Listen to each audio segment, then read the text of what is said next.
Joo.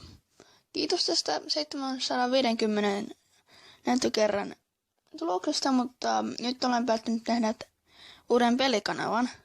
Nimi on COC Finland Family.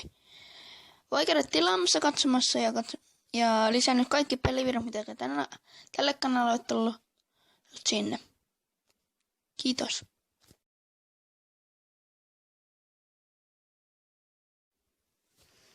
Eli tulevaisuudessa minun on tarkoitus saada vähintään 1 video viikossa molemmille kanaville.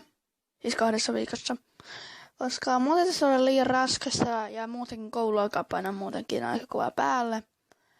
Mutta kanavat tulevat olla tasavertoisia videoittensa suhteen, joten älkää huoliko te harvat tilaajat siellä. Jatketaan seuraava.